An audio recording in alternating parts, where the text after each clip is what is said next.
से लेकर हमारे देश का भंडार भरने वाले लोग, जिसको किसान के नाम से संबोधित किया जाता है, वो अपनी पीड़ा को लेकर के इस हजरोटी की पवित्र जमीन पर इकट्ठा हुआ है। भाइयों, मैं आपसे कहना चाहता हूँ, इस दुनिया में ग्राम पंचायत से लेकर के दिल्ली की पंचायत होती है। दिल्ली की पंचायत में बैठने वाले वो लोग जिन्होंने कभी किसान की खेत का उनकी पैरों के मिट्टी नहीं लगी होगी, वो किसानों के लिए कानून बना रहे हैं। और कानून कैसा बना रहे हैं? दरपीढ़ी जमीन, आपके दादा और परदादाओं की जायदाद, जिसके लिए कानून बना रहे कि उस जमीन में, उस कानून के तहत एक वो काला कानून है, वो चाहेंगे जो फसल पैदा करोगे वो चाहोगे उस दुकानदार को बेचोगे और वो चाहोगे उस रेट में बेचोगे। आपका तो सिर्फ परिश्रम करके रोटी खाने तक का ही रह जाएगा, जैसे अंग्रेजों के जमाने में गुलामी थी। आपको मैं कहना चाहता हूँ कि अगर इस बात को सोच लेते आजादी के समय कि इस अंग्रेजों से लड़ाई कौन लड़ेगा, कौन अपना पुत्र अपनी प्राण देगा और कौन इस देश के खातिर फांसी का फंदा चूमेगा। दोस्तों, इस गुलामी की जंजीर से निकलने के लिए और खेती पुत्र के आजादी के लिए आपको लड़ना पड़ेगा। ये वही दूसरी आजादी है जो जैसे पहले अंग्रेजों से ली थी। आज किसानों को गुलाम बनाने का एक कानून दिल्ली की पंचायत में बैठ के दोस्तों बना दिया। लेकिन मैं आपसे कहना चाहता हूँ, इस जनता जनार्दन की किसानों की अदालत में निवेदन करना चाहता हूँ।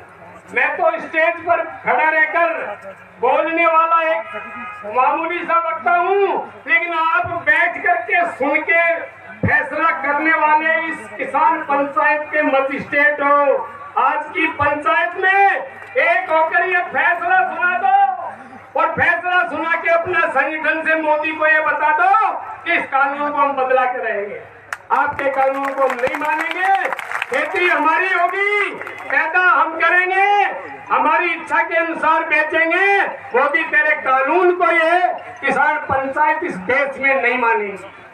तुम चाहे हमें खालिस्तानी कहो, चाहे तुम हमें पाकिस्तानी कहो, हमारा तो इस देश में वो इतिहास है।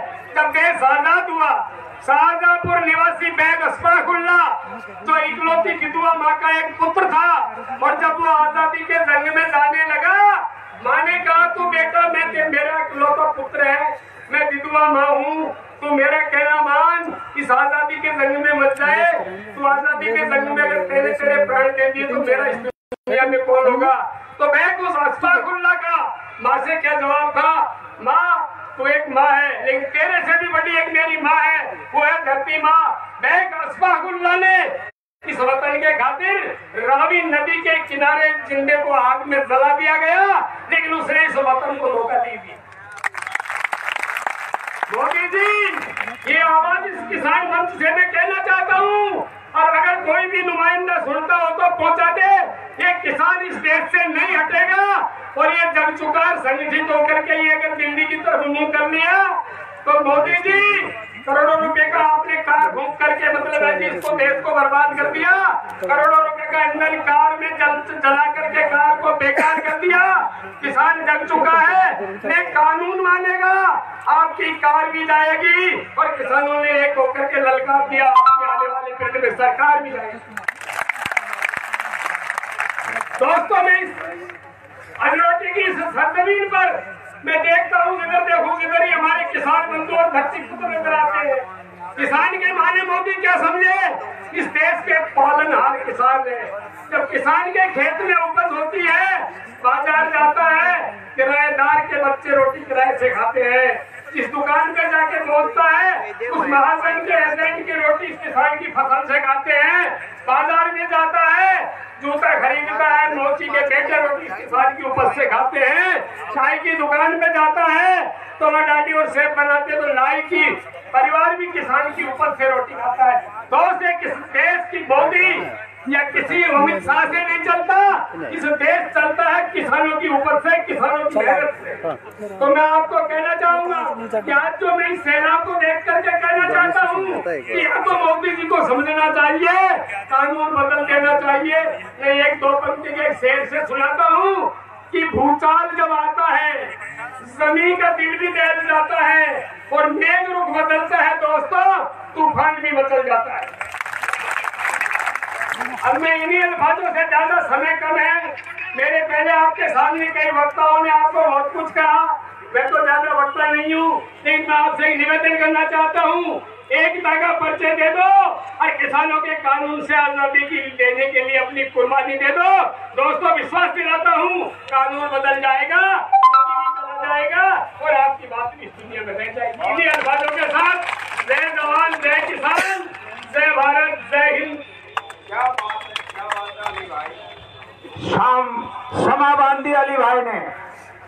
अली भाई कोई छोटा मोटा नेता नहीं है, माधोपुर का उस किसान की मुख्य धारा से जुड़ा हुआ नेता है और मैं समझता हूं कि माइनॉरिटी में आपसे तजुर्बेदार कोई आदमी नहीं है। मेरी बात सुनो। हमारे बीच में अगले वक्ता के रूप में पूर्व छात्र संघ अध्यक्ष भाई डिग्गी प्रसाद मीना, आप पधारे, समय का ध्यान रखें।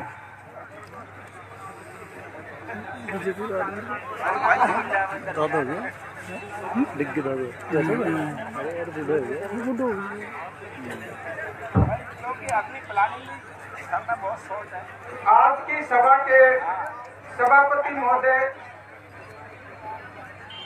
मंचतासीन विधायक हमारे ऊर्जावान दानिश अबरार जी, पूर्व विधायक भाई मोतीलाल जी मीना साहब, राजस्थान महाविद्यालय के महासचिव रहे भाई नरेश जी मीना और मेरे युवा साथियों, बुजुर्गों और दूर दराज से पधारे हुए किसान भाइयों, सबसे पहले तो मैं आपसे हाथ जोड़ के निवेदन करूंगा कि अपने जो भी किसान भाई मध्य दिल्ली बॉर्डर पे जो शहीद हुए हैं उनको 1 मिनट का मौन धारण करके श्रद्धांजलि दे खड़े हो।